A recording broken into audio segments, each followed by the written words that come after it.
Hey, what's up? Yeah, sorry I joined late. I thought I had a ticket, but oh well, I just bought one.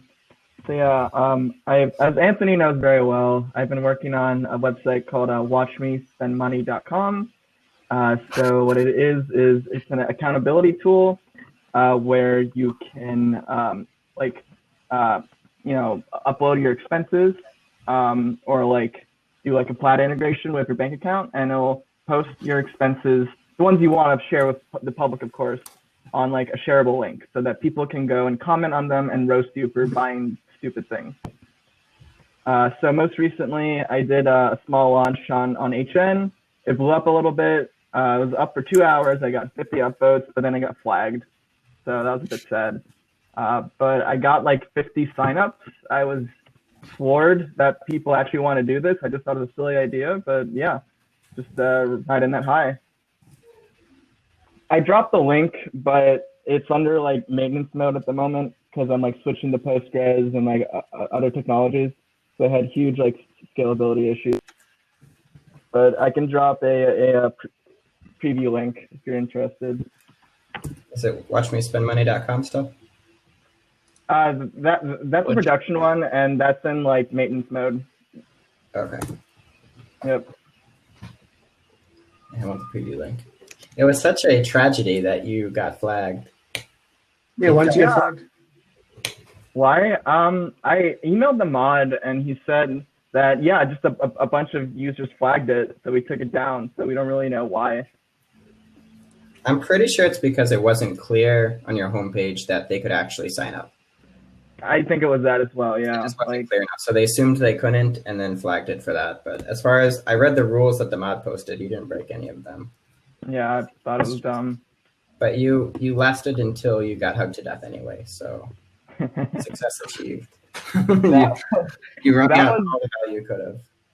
Oh my god, that was hilarious. Like everything was crashing. It was a beautiful like 2 hours of like fuck.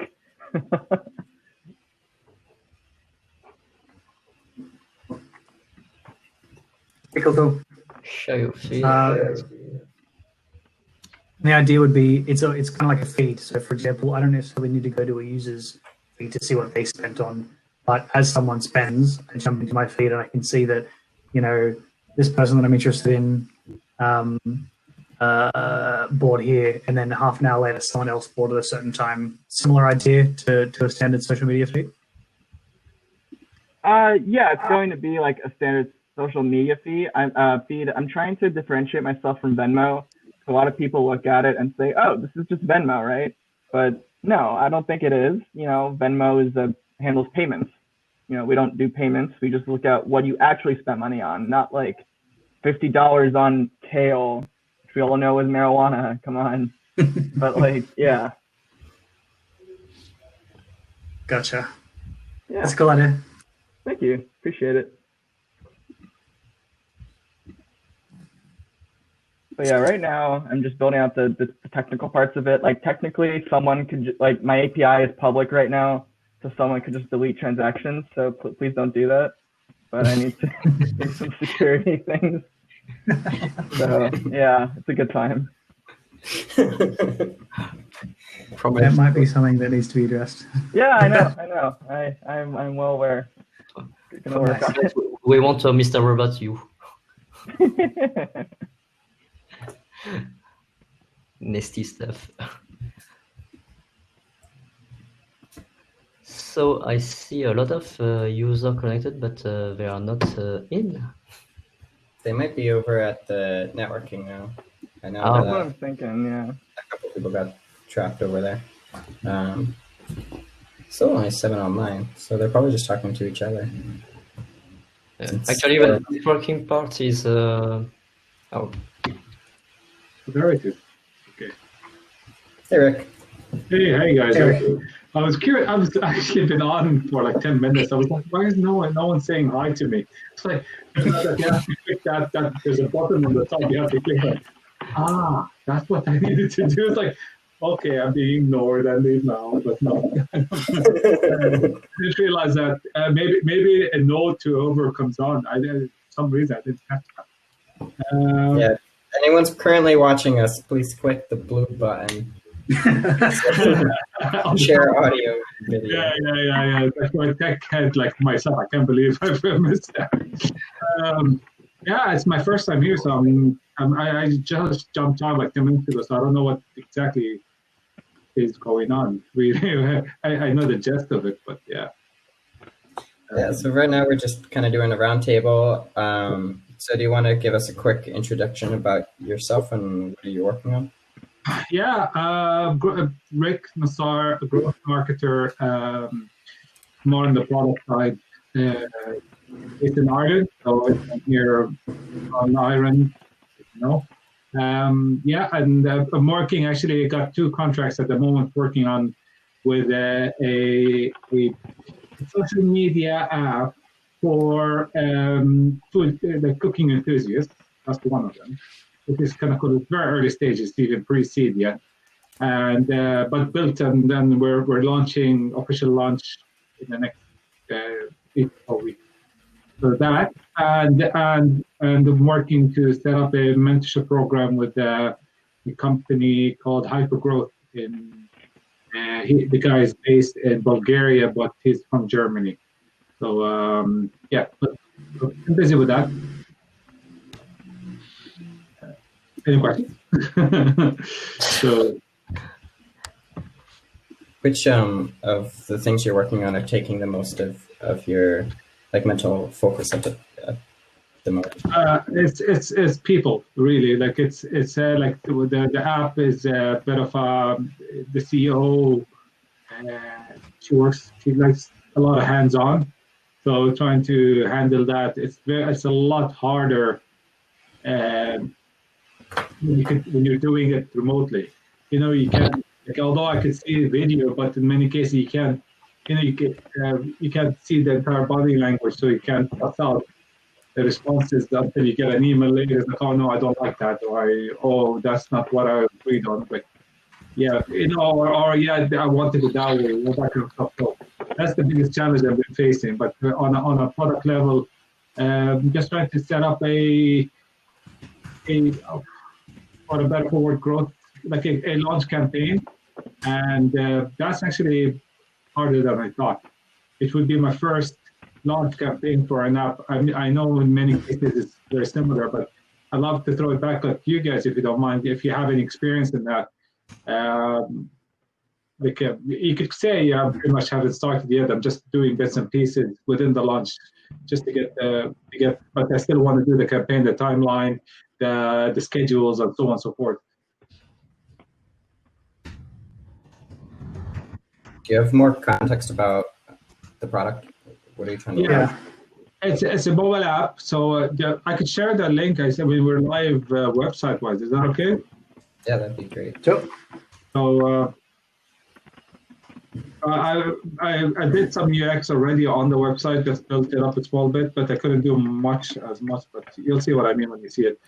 So it was basically before there were no direct download the app links. They were actually further down.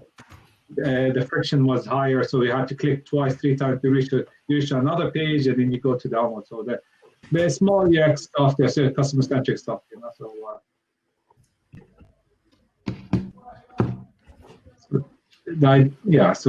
and we kind of it's still one of the things is the how can I put it? Sorry, it's around 8:30 here in Ireland, so we're kind of trying to. They've been working all day. So yeah, one of them is because we kind of iterated a small bit. So before it was mostly a recipe cookbook app. Now it's becoming more of a becoming more of like the app itself is just the center point, and then there's a whole ecosystem that's gonna go around it. I have a question. Yeah, go for it. Your landing page is a Squarespace. Yes. Did you use no code for your MVP? For the product, no, it's hard coded. Okay. Yourself? No, we have a developer direct. So we have someone who's doing it. It's part of the team. It's fully employed. going for it. Okay. No, I'm Any wondering, thoughts on that? just Glide and Adalo fan here. Sorry, was that? I didn't catch that. Sorry. I said just Glide and Adalo fan here. Okay. I got it. So yeah, another side. Okay, one more. You mind? One more. Throw at you. This is. I didn't want to lead with that because it's. I was wondering where to go with this, but there's a project we're just designing now. It's more social enterprise called the Million Hour Corp, which it goes on the back of what's going on around the world now. So and someone who went through it myself is I had as everyone knows, I actually started a marketing agency just this year and started to pick up some clients. Pandemic kicked in, all the clients froze their accounts with me. So I decided to give, after a bit of reflection and going through the 5 processes of grief, I decided to, I said, like, you know what, I want to do the whole give first approach. So not 100 hours of my time was given to people who still survived as a business and to see if they want my services, which went well, actually. So on the back of that, we just literally you could say it's an ideation phase. I'm doing the growth campaign for it now, but is a million hours for people around the world who want to give hours of their own experience to businesses that are struggling. First, with the on the back of what's going on now, and then next is like even after that, I think it would probably be a good thing to do. I'm not sure, so I'm just going to give you the link there. I'd love your thoughts on that one because this is my own project, and I'd love to take it to the next step. So I do have a co-founder on this one, and we're just setting up going on the whole experimentation.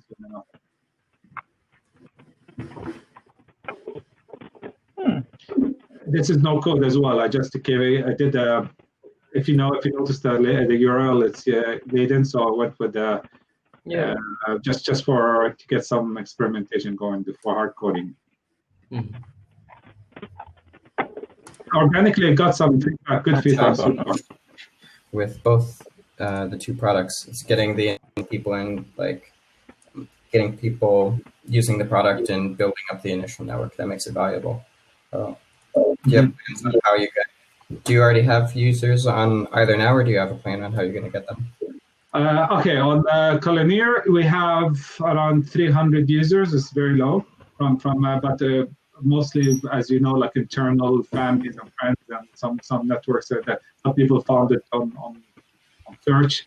And we're just setting up, we're beefing up our ASO demo soon enough. We haven't done that yet. And we're looking to do email campaigns on our work throughout the first 2 stages of the funnel. So what do you call it? Like awareness. So get in more awareness going on, get people to know, and then do the refer a friend situation. So when the time comes, with incentivize, of course. On the million hours, it's a challenging one because the idea is okay, here's a question for you guys. We're still debating between having it as an NGO or nonprofit or social enterprise. Well, what are your thoughts on this?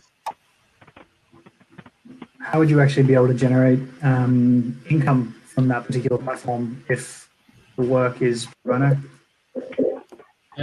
Good point. We haven't done the business model yet, as such, like a proper business model.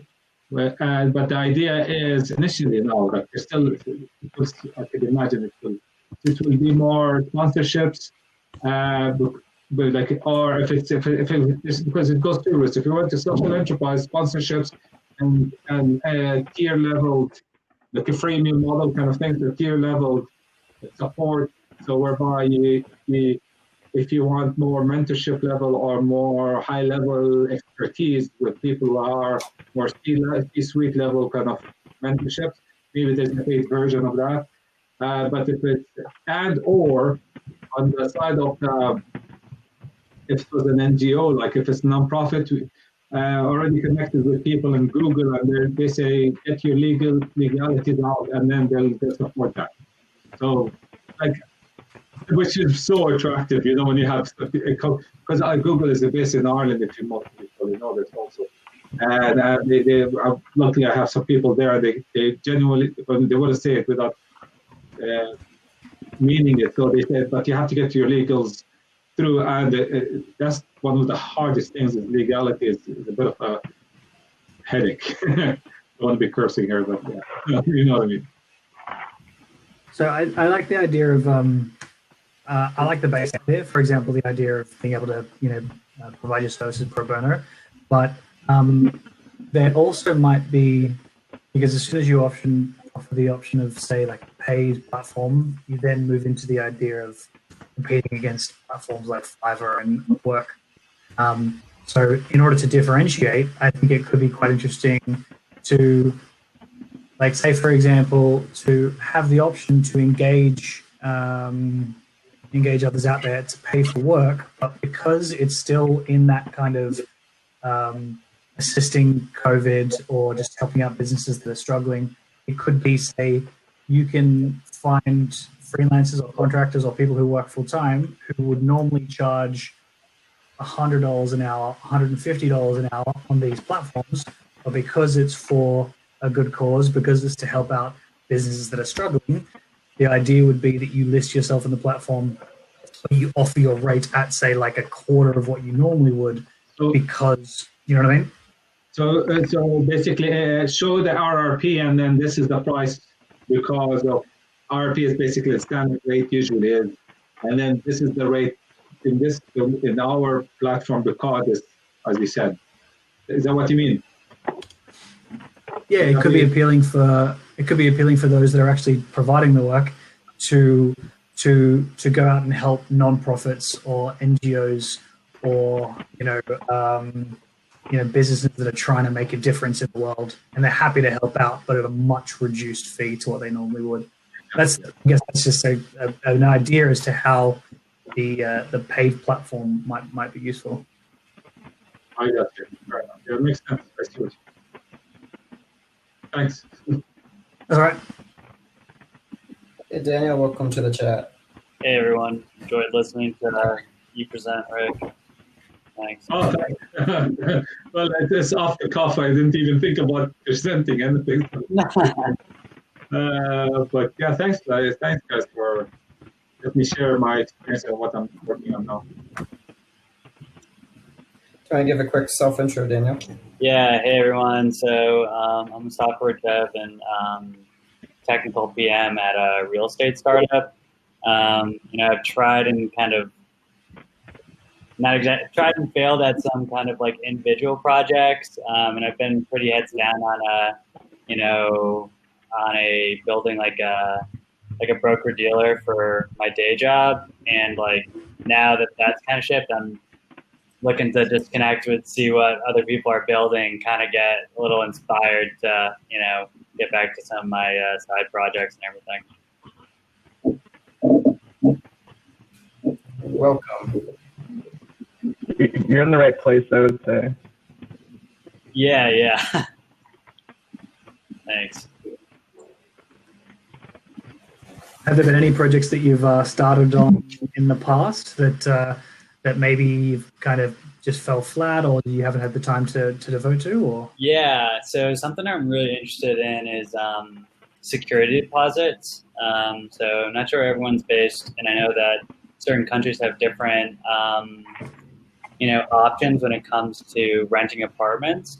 But mostly in the United States, it's kind of customary. I live in Brooklyn, New York, and most people are putting around like at least first month's rent, which could be like anywhere from like $2,000 to like $10,000 as a security deposit.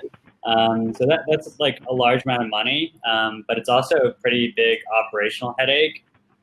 for the real estate operators.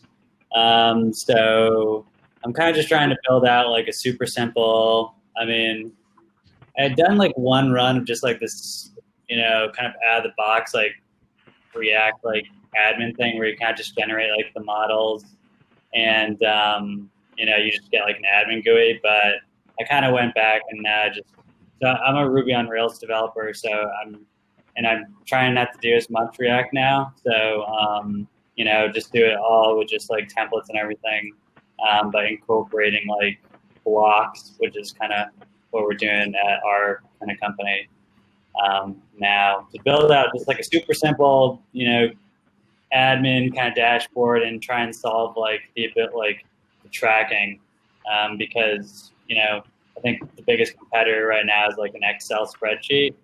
So if I could build in, first of all, the tracking and then layer on something like, I don't even know, like automated emails or something, and try and get kind of continue some conversations with some real estate operators. I don't know if you guys have any thoughts on that, or Do you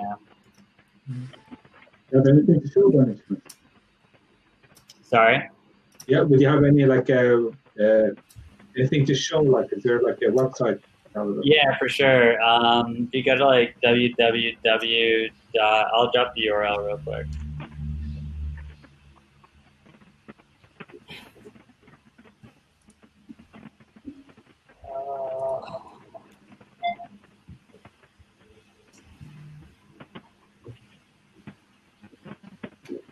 Actually, I built this landing page out that kind of shows, I kind of scraped like U.S. regulations on security deposits by state, and then added in, because a lot of states, in response to COVID, they changed up, like, people can actually use their security deposits for rent now.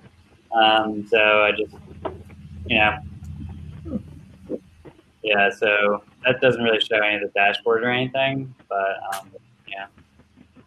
So you're in a little bit of a tough spot because in the lifetime of a renter, the security deposit only comes up like once a year, once every however long they rent for, right? Yeah, and that's where it's like the main user, right? It's like going to be those operators who are dealing with, if you have 10 to 20 units, like we're talking about like, for each security deposit, we're talking about like 10 to 15 just manual actions. Because like for one of the tough things, like, and stop me if I'm just like going, I don't know if you guys are doing time blocks for these things, but like, like one of the interesting things is like, a lot of operators are kind of, so security deposits are one of the most like heavily regulated kind of like transactions that a, customer, like a normal customer like us would kind of work into, right? Similar to even like a mortgage, I'd say. But you're like, for every security deposit, you're due interest on that every year. That money needs to be put in a specific type of account by the real estate operator. And then they need to follow like strict guidelines in terms of like giving it back to you within a certain amount of time. Otherwise, they're liable. And I'm thinking that maybe there's going to be some more interest right now because we're probably going to have like an unprecedented amount of people that lose their security deposits because of, failure to pay rent during this time. But yeah. I'd be really interested to know how often this is a problem for the big developers. They also seem the most like they're the ones who it happens often enough to be annoying, but they're also the ones most likely to already have systems in place. Yeah. So if I were you, that's where I'd be starting, talking to them and figuring out, is this even a problem? If not, do they have other problems? If so, why? Yeah. And you can't meet them in person right now, but you can definitely video chat them. Agreed. Yeah. You probably have a better chance talking to them now than later because they'll have more time, even though they're probably, you know what I mean? Because Totally. Agreed. yeah. Yeah, my first step would be to try to talk to like 50, if possible. Oh yeah. Thank you. Yeah, I've been engaging with a lot of people on Bigger Pockets, which is like a pretty big real estate block.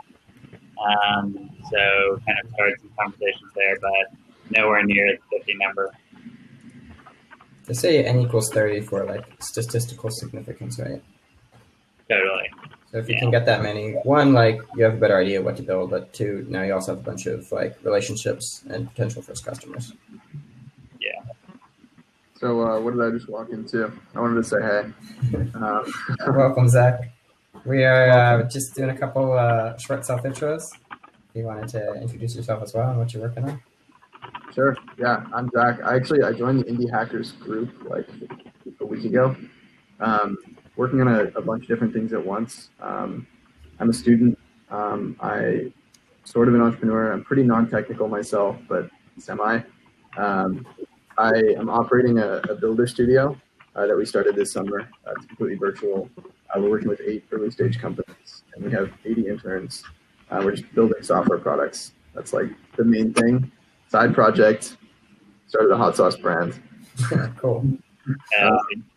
So those are the 2 main things. So I heard you talking about going to market and finding customers. That's my big question on mind right now. I haven't done any of the stuff to like set up a marketplace or anything, let alone a website or any of the early stuff. And I'm just thinking how this might turn into something that generates revenue above what I'm spending. So I mean, I'd love to hear some of what you guys do. I know I just jumped in, so people might have introduced themselves already, but A marketplace for the Hotsauce brand specifically? yeah. I mean, I don't know where to go with it, but just for fun. I mean, I would jump to Shopify for sure. Like, there's no reason to build that from scratch anymore. Like, there's Shopify and like 1,000 competitors that do the same thing, and you can have a store in like an hour. Oh. They do everything for you. And their prices are really low too. If you make it back in like 2 Hotsauce sales. We'll see how much I can sell it for. Yeah.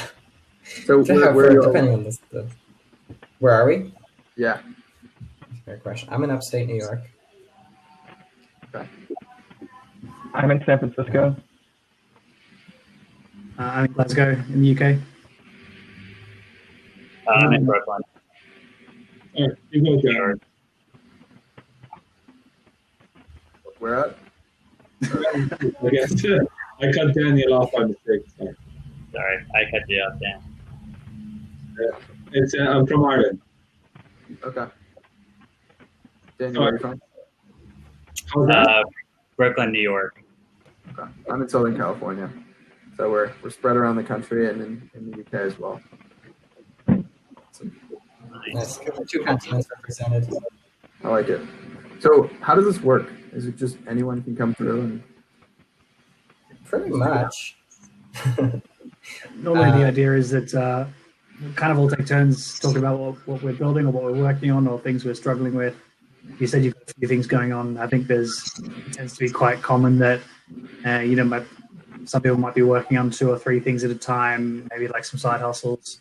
And then, Anthony, correct me if I'm wrong, there doesn't tend to be usually any strict format unless we have like a speaker.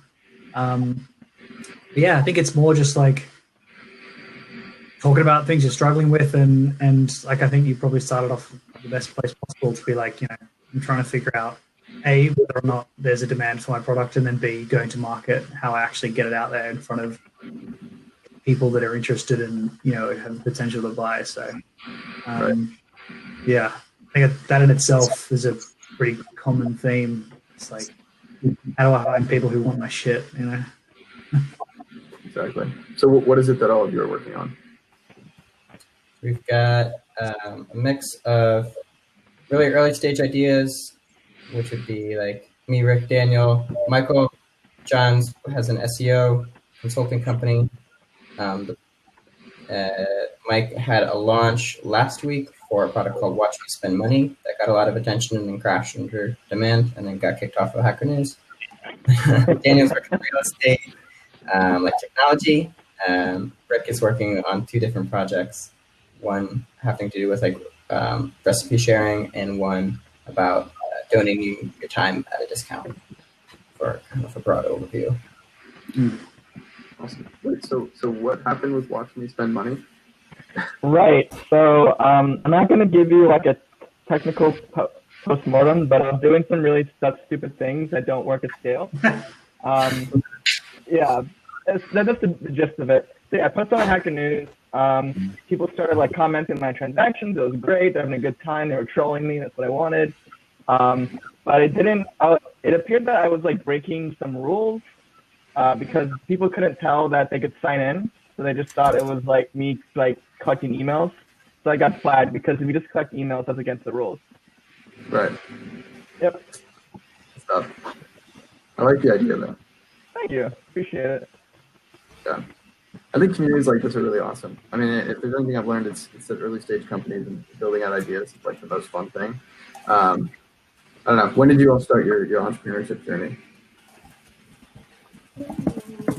I've been at it for, well, I started freelancing about 3 years ago. I'd say that's about when I started, but it's always been my pursuit is to be in control of my own time and building things that people want.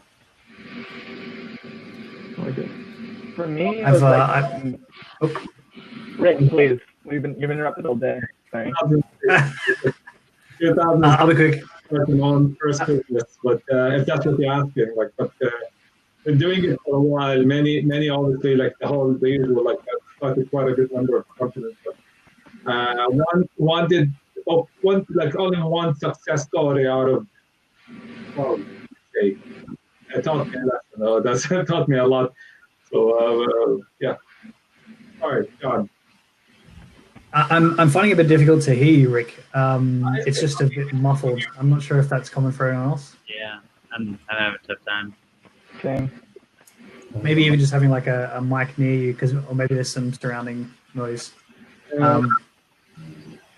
Hey Zach, did you have to deal with like nutrition information with the hot sauce? I had Do that.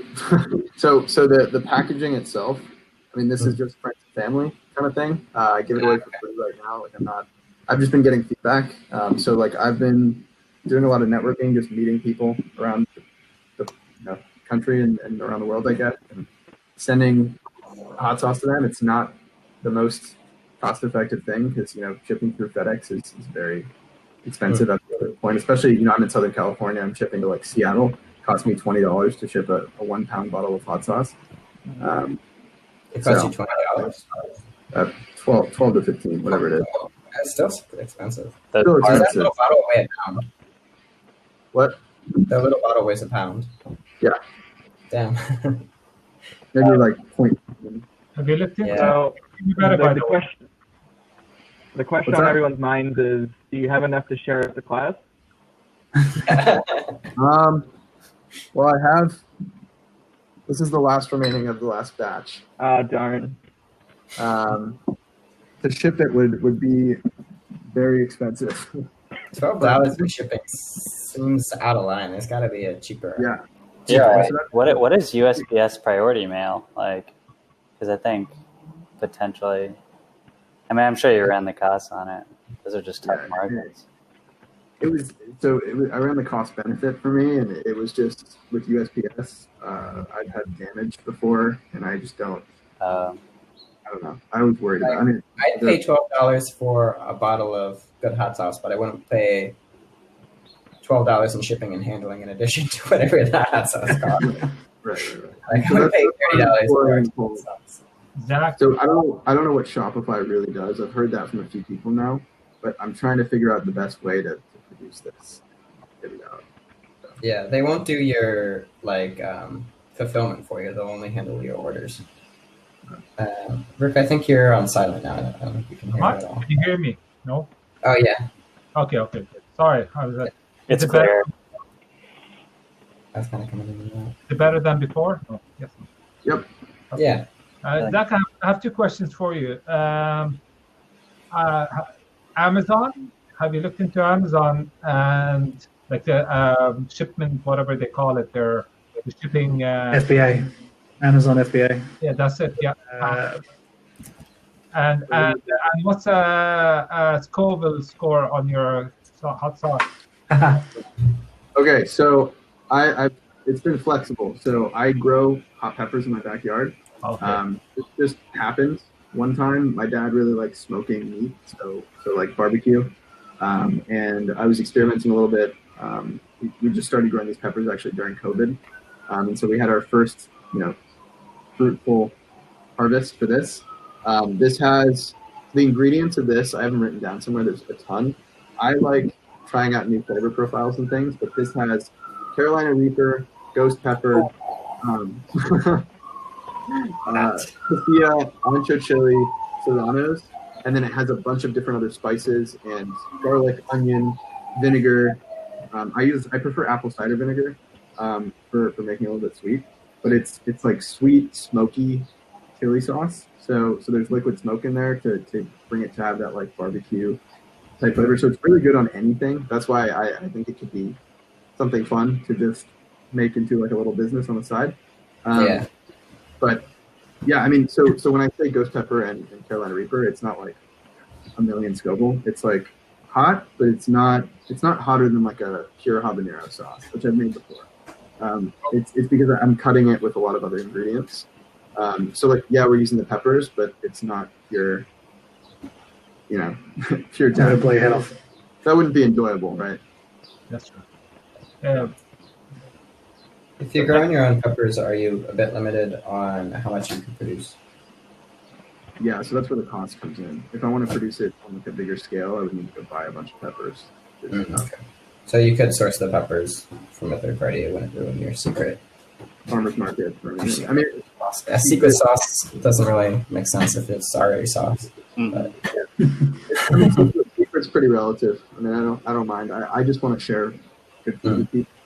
Like the biggest way we can bond is with food, right? And so yeah. You know I mean, what? at the starting out scale, like you could be looking more towards like a farmer's market than going straight to online.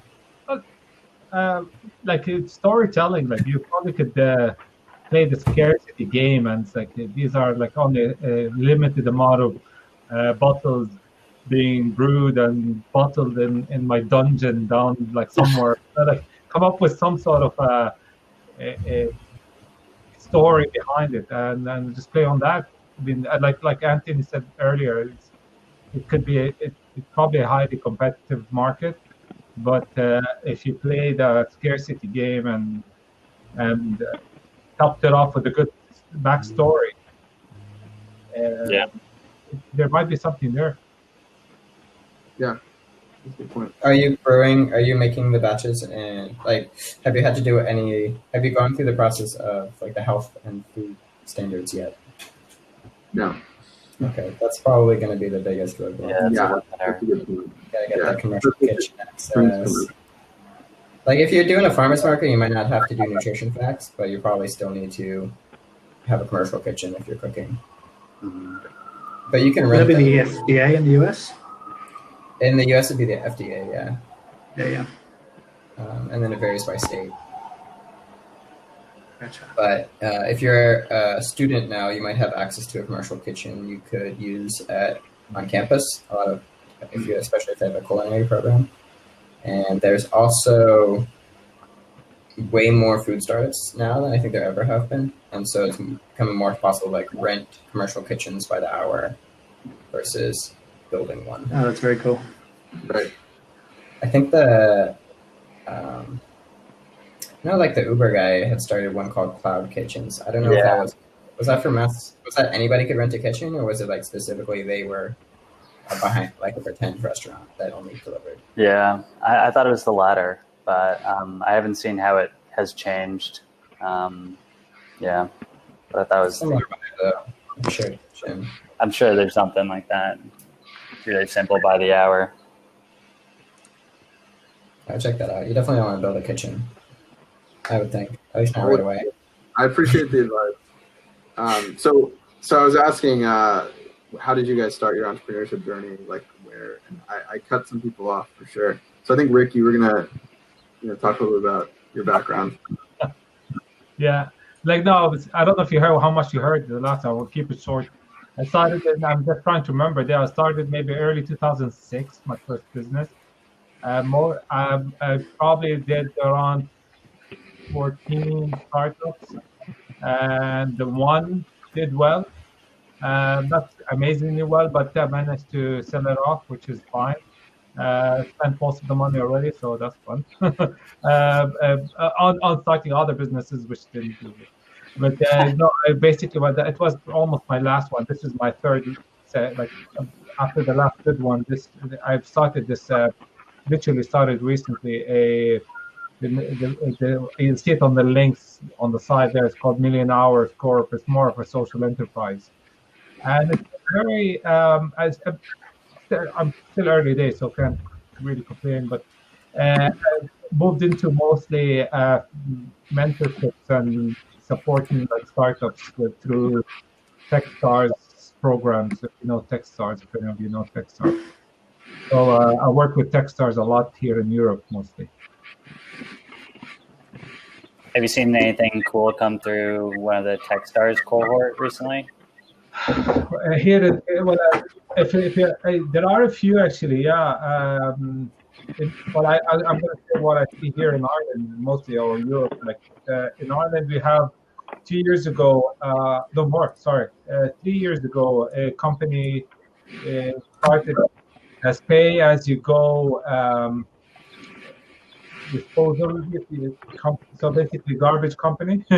So but pay-as-you-go. So you fill up, and then they weigh it, and then you pay that. They charge you whatever the trash cans, like the outside weigh, and they IPO'd earlier this year. So that was a great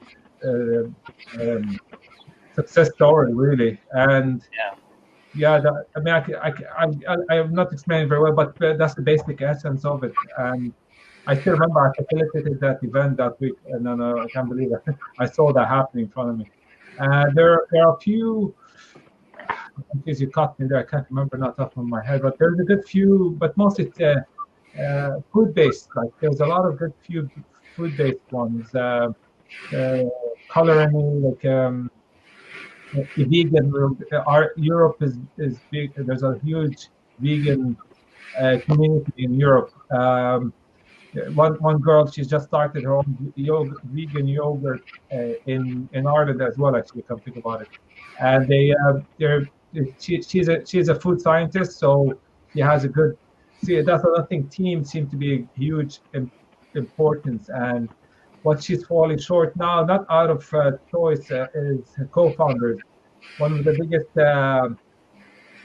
advice I give is a co-founder. If you could find someone you could synergize with and have a nice click and a good vibe with you two, and can be your the other side of the coin, so they can't agree with you all the time. You know, that's the thing. You don't want someone who will agree with you all the time, and then they end up with like, you know, agree on the wrong things all the time. So if they can challenge you, but in a logic manner, constructive manner, yes, that's super important.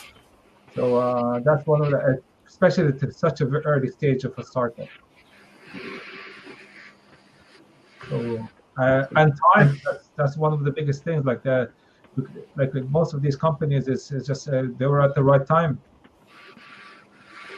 And I think the idea with a co-founder is ideally someone who has very differing skill sets to yourself. Yeah. So you're not kind of like, if there's a decision that needs to be made and it's both kind of your area of expertise and you clash on it, then it's very difficult to get to a point where, you know, you can agree. So maybe even if there are separate skill sets, either the responsibilities ideally associated with those skill sets are separated. So like if there's an opportunity to slice up the business into, say, like 6 or 7 different chunks and say, or however, and to be like, okay, I'm responsible for this stuff. We'll still work on stuff together. But when it comes to the final decision in this particular area of the business, like it's predetermined that I'll have final say as to how I go forth with it. Even if you don't disagree and you think it's a terrible idea, we agreed that I was going to be in charge of this area. Same scenario. there'll be another bucket of the business which they will have final say on. And like, I think the idea is, as co-founders, the idea is to discuss a lot of this stuff and to be like, this is what I think is the best way to move forward. What do you think? Da, da, da. But then if there's no clear line of responsibility where it's like, we both have to agree on every decision, then you're just fucking shooting yourself in the foot, because that's never going to happen. So, yeah, that's probably a good way to approach it as well. I've learned that this summer. I mentioned the startup studio earlier. We run like a builder studio. Also in the link, actually.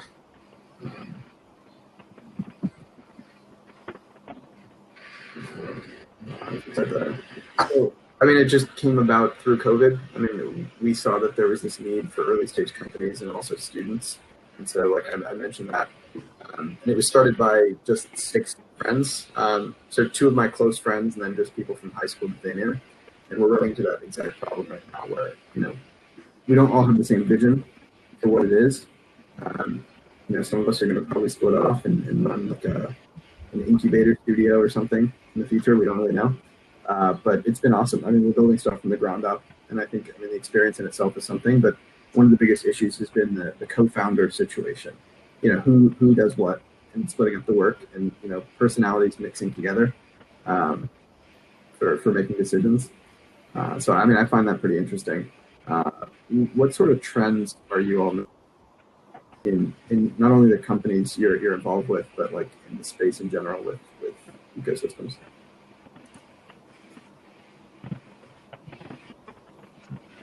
Wait, say that again. I didn't get into that. Distracted. Sorry. Can you? Yeah. So what sort of trends are you seeing in building companies and in early stage, like growth stage companies that are trying to get to the next level? I'm meeting a lot of like early stage founders, anywhere from like pre-MVP to post revenue, and they're just trying to look to scale. What are some trends that you see in people that are very successful with that? That's an impossible question for me, I think. Yeah.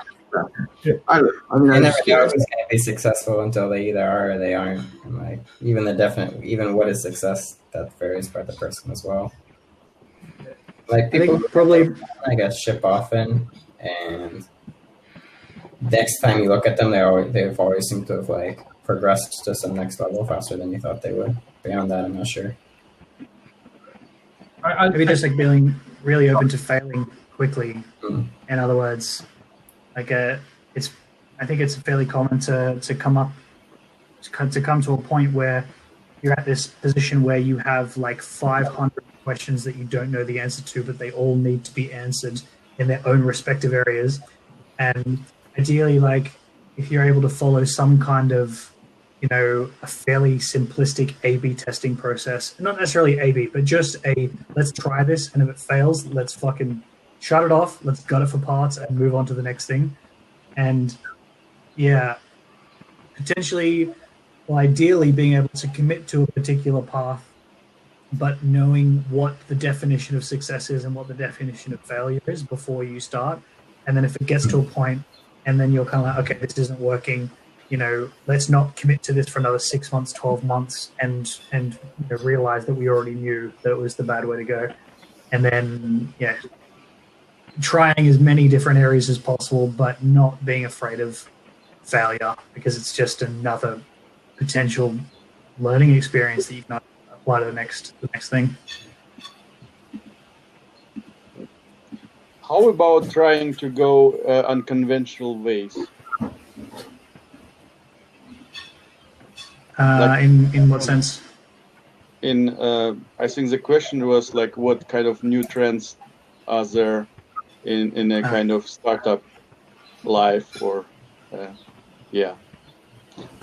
So my answer would be how about trying like stuff differently, not like going conventional ways where you create a pitch deck and then go and brag to some angel investors, VCs to support you, but doing like stuff differently. I mean, at the end, you have this finite goal where you want to land. You want to deliver an amazing product, right? satisfy your customers and that everyone is happy. But the way how to get there could be different, you know. And we have nowadays this kind of startup way. It's indie hackers is a kind of also unconventional way because we don't go this path normally to raise money and then I know it because I raised a few times money from scholarships and from kind of grants, you know. But then the second problem after you did it, like it's a huge hassle to get it at first. The second hassle is just to apply it, you know, to distribute it because you just suddenly got a huge chunk of money, and it's only for some specific purpose and for some specific time, you know. And it's just too much of a hassle, you know. At the end, what counts, what you deliver, and if it works or not, if it's a success or not. And like I would say, try to experiment. I'm trying to experiment with stuff like open source, community, and crowd-driven stuff. You know, where you don't hire people in a classical way, don't pay them wages. You know, but you would have some kind of different incentives which will kind of involve these people in your stuff. It shouldn't be also not necessarily your stuff in a classical understanding. It could be our stuff, you know. I mean, developing some kind of open source crowd-based projects and products. It's not your thing anymore because at any given time it can be forked and you will lose it, you know. So if you don't retain right mindset in the team, you will lose it quickly. And you know, open source stuff, it can be complete fail. Like there are probably like 95% of open source projects are just failed because we never heard about it. They never like kind of achieved anything, you know. They are somewhere there on repositories, like died probably like several years ago. But a few of them, some of them are real successes, you know. Like Blender, for example, it's amazing software. Everyone is using it nowadays for 3D modeling. It just killed everything in the industry. You can make business with this. You can run consulting, whatever you want, you know. It's a professional grade software. Everyone is happy. Everyone is even amazed, you know. Linux, whatever you take, you know, all these successful open source projects are better products that they're actually classical counterparts, you know. Take Microsoft, like one of the vigorous enemy of open source 20 years ago. Now it's the biggest supporter of it, you know. So the world is changing, and it's interesting to see what kind of trends there are and what we can use in a way to deliver this kind of amazing products and projects. And in my opinion, it shouldn't be necessarily classical way, because even classical way is not available to everyone. Like if you want to raise money, you better be in a Bay Area. If you're not there, it's difficult. You know, I'm living here in Germany. Everyone is a conservative. You know, they would never believe in anything. I mean, they fucked up pretty much everything here with cars industry. You know, they lost it to almost to Tesla. Tesla is building their huge factory in Berlin, for example. Yeah. So basically, my answer is just don't go conventional ways. Turn on your head. Every one of us have pretty much different idea. Not everything applies everywhere, but we could find our own path. And it shouldn't necessarily be a classical way how to create a company or how to run it. I would tend to agree with that. There's a particular instance which I think is probably unique to my situation, but maybe not to the people here. So I'm in the service-based industry, and so it's mainly like we provide special services to other businesses, specifically like analytics services. But to what Karen was saying, it's kind of the idea that there's always going to be like, how do I build a business? Okay, let's read all the business books I can. And then there's like this step A, B, C, D, E, F, G, like, well, everyone's doing this, so I should do this. And everyone's doing this, so I should do this. And the reason I bring up my situation is because I find that employees work for companies and they don't like their managers, or they don't like their company itself, and they don't like the whole format of it. Right? So they're like, I'm going to start my own thing. I'm going to do some freelancing. I'm going to get to a point where I'm just working for myself. And then that happens and they have some success. And then they shift into a mode where it's like, I've got too much work on. I'm now going to shift into a scenario where I start outsourcing to contractors, maybe getting to employees. Then those employees come in. And the thing is, like, this person who worked for a company that they didn't like started their own thing and now starts employing, and they completely forget the reason they fucking left that company in the first place is because they hated their job, they weren't treated well, they weren't respected, and then they start doing exactly the same thing to their employees because they read it in a fucking book of how to scale my business, how to focus obsessively on growth. And it's this bullshit fucking cycle, you know? So I agree completely with Karen. Like, there are certainly like recipes on how to, you know, build successful businesses or build amazing products. But at the end of the day, like, if you can try and retain that human aspect of it as much as possible so that you don't just become another carbon copy of everyone else trying to do the same thing, then I think that's where, ideally, hopefully, that's where success will lie in being unique and just tackling it your own way. John, what do you think is the antidote to the cycle of terrible job creation? The obsession with money is the fucking main cause of all that bullshit. I think it's ideally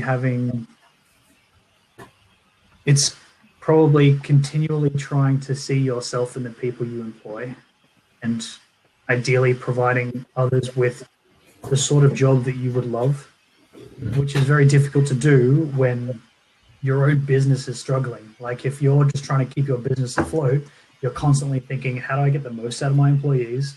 How to cut as many costs as possible?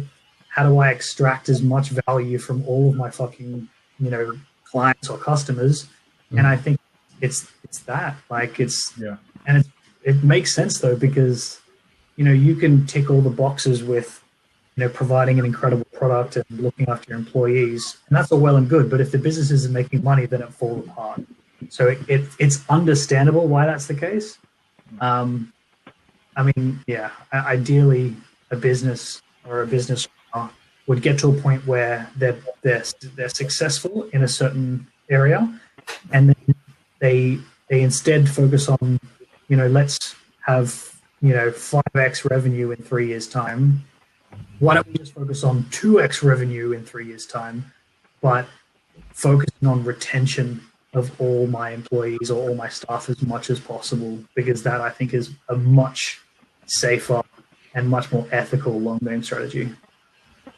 It's not going to bring in as much cash, obviously, but, you know, ideally they're in a position to really respect the fact that the people that are working for them have kids to feed and have mortgages to pay and need to also have some kind of, you know, they don't hate their job.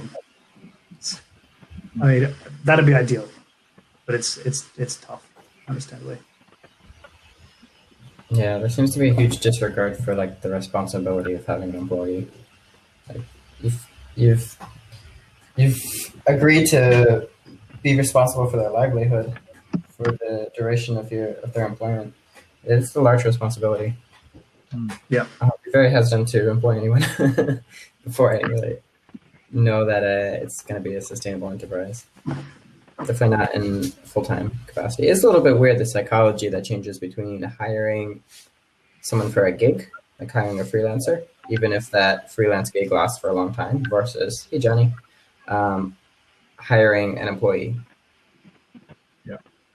You know, this goes back on I think Zach's previous question or last question he had on how what's trends on the scalability of startups, but it's probably it's almost on the failure of the scalability of startups is most founders fail to let go. They fail to show their to give the responsibility, to share the responsibilities with their team, you know, and that's one of the I won't call it micromanaging. It's more than it's something else to that. It's just the fact that many don't. They feel like it's their they have to give that pressure on their team to deliver something, and if they don't do it, they feel like it's their job to do it for them, if it makes sense.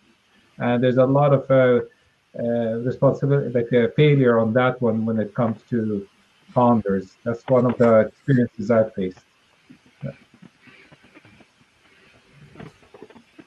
We have maybe another good perspective on the employee-employer relationship here. Johnny is the owner of the Happen product, who just joined in. I think this relation between employers has been pretty much fucked up, like for the recent decades, if not ages, I don't know. But I think it's changing right now, and this mindset is also shifting more from being boss and manager, more into being kind of coach. It has something to do also with the agile mindset, where how we develop projects, and products.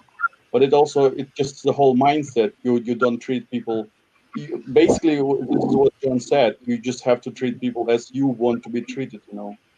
And once you can reflect it, it pretty much changes the game already. Slight caveat to that. So I used to always be like, treat how you would like to be treated. But in certain circumstances, I think that makes sense. But also, like, I'm very different to a lot of people, and sometimes the way I want to be treated, which is like, just give me the job and like leave me alone. And a lot of people don't want that. A lot of people don't want to be put into a creative zone where it's like, there's a lot of unknowns, figure it out. That's what I love. But other people, they want to be in a position where they're kind of even given a roadmap and they're given a group of people to work with, and they're like, let's all work in this together. So it's like, partly it's like, yes, try and put yourself into their shoes and think as to whether or not what you're doing is actually really fucking shitty. But also at the same time, to understand that, it's going to be incredibly impossible to determine what sort of personality someone has within a half an hour to an hour interview, and to just kind of, be ready to accept the fact that you may not necessarily know what someone's like when they start, and to be as accommodating to that as possible. So guys, John, yeah, sorry, go on. No, sorry, just quickly. So what you're saying is that communication, just having how do you feel, like having a clear communication, a transparent communication especially between the leader or the founder and his team. Is that what do you think about that? Yeah, I think communication is very important. I also think like the delegation of tasks to certain people needs to be customized in various different ways. So, for example, like if you want someone to do something, but they're of a particular personality type, I would ask them to do it in one way, but I would ask someone else who's a different type of person who I think is, one person might, as I said before, one person doesn't really want to be in the creative mode. They just want to be told what to do, because at the end of the day, 5 p.m. they leave. Whereas other people want to be kind of challenged. So the idea of selling the higher vision of the business is ideally very important to kind of make sure everyone's in support of what you're doing, but also the communication on what each individual's role is and how valuable it is and how they ideally should approach it might be different for multiple members in the same team, just simply based on their own unique personality types. Coming back to what you were saying, I think communication certainly. Over communication, I think is can definitely be a bad thing though. So maybe, yeah. Too many meetings, yeah, definitely. Yeah. So let's put Johnny on the spot since he just walked in the team. What do you think, Johnny? I tuned in and tuned out, but it was basically you're saying employer-employee situation. Like, how do you avoid creating a shitty work environment, basically. I don't know. You tell me, dude. I think you're supposed to keep everyone. I don't know. It really depends on the type of work. It's really complicated. So, from what I've seen, if you're running an organization like I don't know, any of you guys know Revolut? Yeah. So I think I would know it very well. Yeah. So Revolut's like a hectically stressful culture, but I think the employment team, the employers, or as an employer, they want it to be like that. They want quick turnaround. They want like high pressure. They want people to quit, and they want the people who survive to be like, that's the quality of candidate that they want. So they want to build shit fast. If you fuck up, it's really high stress. And then there's and I think they do that because they're trying to be like innovators in the space or whatever. And so Facebook had that culture early on as well, where they if you had a bug on production and people get sacked like really quickly, almost for making a mistake, even though they had it was actually break shit and what do they call it? What is the thing? Move fast, break things, and then get fired when you have a bug. That was literally what some of the people who left said. So it's it really depends. I think employers are gonna. So at Hopin, we're a remote company. We do put a lot of pressure on people to push fast because it's virtual events, it's a new space. So you have to move faster than everyone else. But it's a remote company, so you kind of do what you want. But you're just hey, you got if your team, I don't know how to explain it. I don't know what makes a really good company culture other than trying to let people do things they love. And it's really, really tough though. It's super duper tough. It's not you can be a great person as a company, an employer, but if you have a bad manager on one of the software engineering teams, it just fucks up everything. Because I don't know. It's complicated. Were you guys remote from the get-go, or did you transition to remote? We were remote from the get-go. Yeah, I have to imagine that what makes a great culture in person might not be the same thing anymore as what makes a great culture in a remote company. What was the answer that you guys had? What was the main thing? What was the main reason? What's the main way to make a good culture? Empathy. You just read my mind, Zach, I swear. Yeah, definitely. Touched a lot on empathy, communication. Got biblical pretty fast with the kind of golden rule: treat others the way you want to be treated, or even better, treat others the way that they want to be treated, as difficult as it is to know someone else's mind. Some of the coolest companies that I've seen too have very flat cultures where everyone's sort of on the same playing field and treated the same way. Obviously titles are one thing for more of this is the face, but it's a company called, and the reason I linked that is book I just read, fantastic by the way. It told me a lot about just holding everything in perspective and like I think John was saying. Pursuing a greater vision that's something greater than short term of just closing one sale or closing two sales, whatever it might be. And I thought it was really interesting because you value people. You're not just valuing the work that they do, you value them. So someone should feel comfortable enough to bring up a problem to you if there is one, rather than hide it and try and fix it themselves, where something could be horribly wrong. And that might not be the best way of summarizing it, but I think that the best cultures are the ones where people feel comfortable. That was my thought. I think at the core, very, very quickly, I think at the core, a lot of the ways that businesses are viewed from a performance perspective on a public scale tend to be around how fast did you grow, how many new clients or new work came in within a certain period of time. How did your headcount adjust from this point to this point? And it's all about kind of, at the end of the day, it seems to be all about just cash in the door.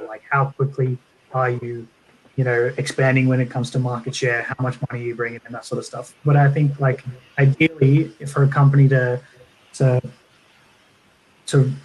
have as strong as possible a culture would be to have internal business goals that are associated directly with how much their employees enjoy working at the company. So that could be, say, for example, like what's our retention when it comes to, we hired X new staff over the last 12 months. How many staff left the company? Like that might not be something that you would compare across multiple companies, but as an internal performance metric, that could be something quite positive from an HR perspective to be like, so obviously business growth is one thing. If you've got shareholders, that's another thing. They obviously need to be fed and all that kind of shit. But at the end of the day, if you're able to also say, yeah, cool, let's get money in the door, but let's also look after our employees, because if we keep them on for 1 year, 2 years, 3 years, 5 years, they're going to have so much more loyalty to the company.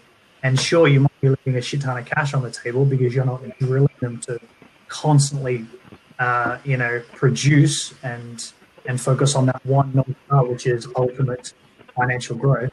But yeah, I don't know, maybe adjusting the internal North Stars, if it's possible to have more than one, to focus on the employees themselves.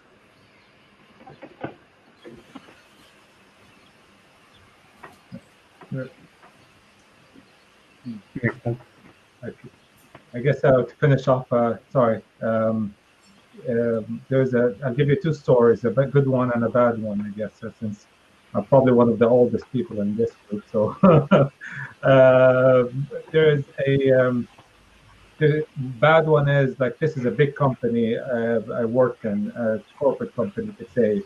The one bad experience was we had one the line manager, he was actually spying on our emails. When I say that, even like he was looking up, he had secretly got the IT department to forward every single email that we were getting to him directly, and internal chat and everything. So yeah, that's one. So you could see how that went after a while.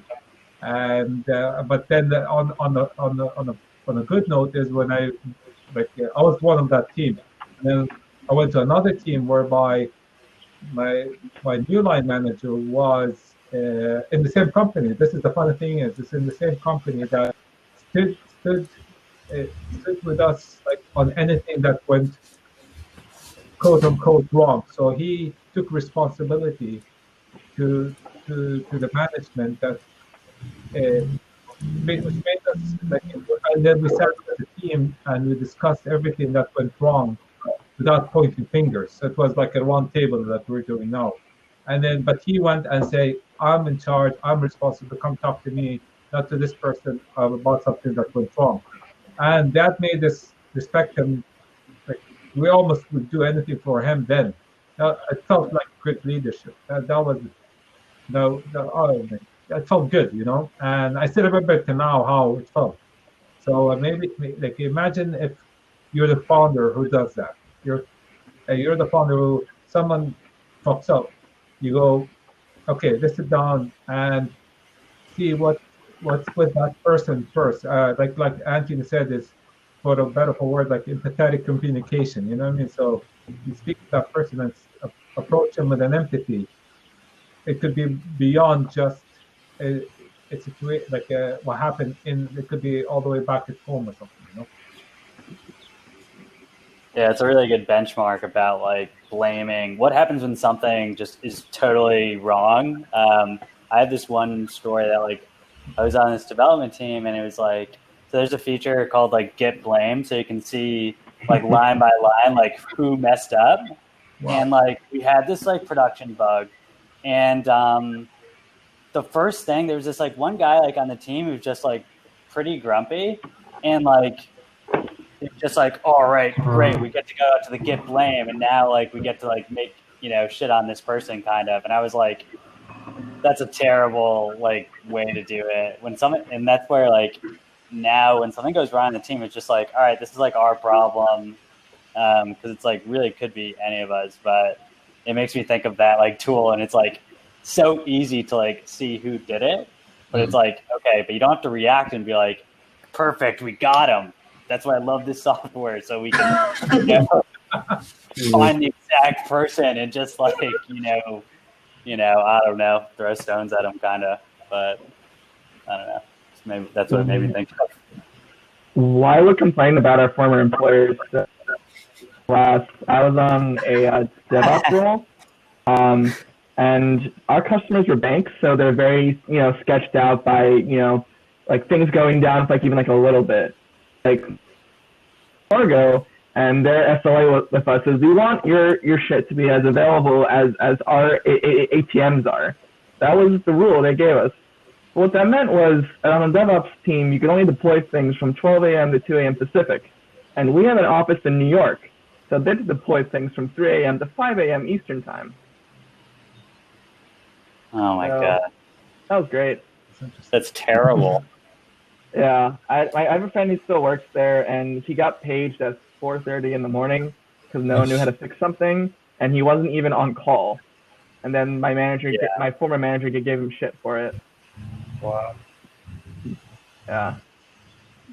I would be okay with this if they were like, I don't know, but pre-Series A and like, we're scrappy, we're just trying to make a few bucks here and there.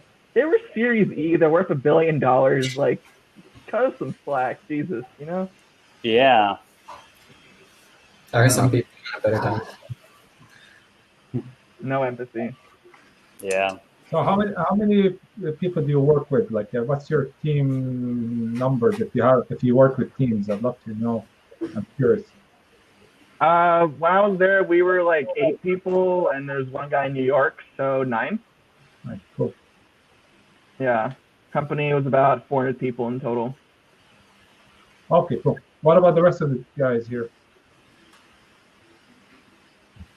For people who are working, of course.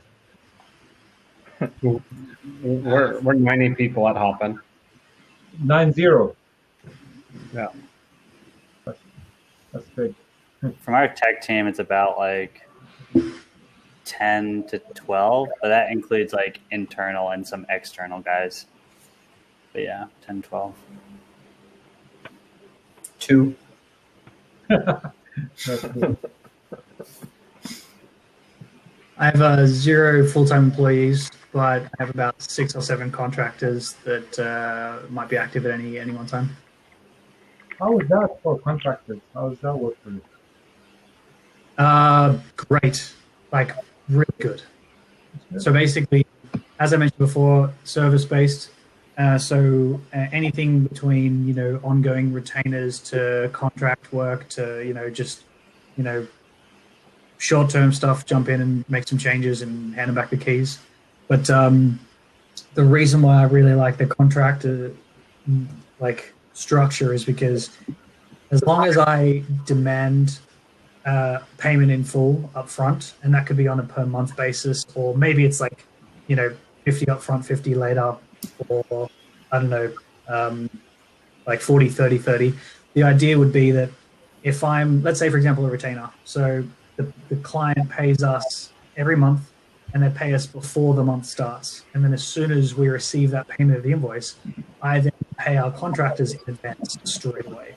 So it means I'm very rarely in the red when it comes to contractors. I'm very rarely in a position where we owe money to contractors. So A, the contractors are really stoked because they get paid in advance. B, I'm never in a position, or very rarely in a position, where I actually owe money to anyone that's doing work for us. And it's a system where it's very easy for me to control expenses versus income. Expenses are pretty much always going to be less than income. If we lose a few clients or some contracts, I don't have any full-time staff that still need to be paid. Mm-hmm. And these contractors are well aware. It's like, when work's there, they take it on, but there's no guarantee ongoing. And I try and justify that with a fairly high fee for these guys. And, the higher fee that I have for these contractors, obviously the better I need to be at selling those services to businesses. But I think I'm fairly strong at, so it kind of works out. Cool. Hey, we've run over a little bit, so let's wrap it here. Everybody, again, keep an eye out for the next one. Sure. Sounds good. Thanks all for joining. Take care. Have a good one, everybody. Bye-bye.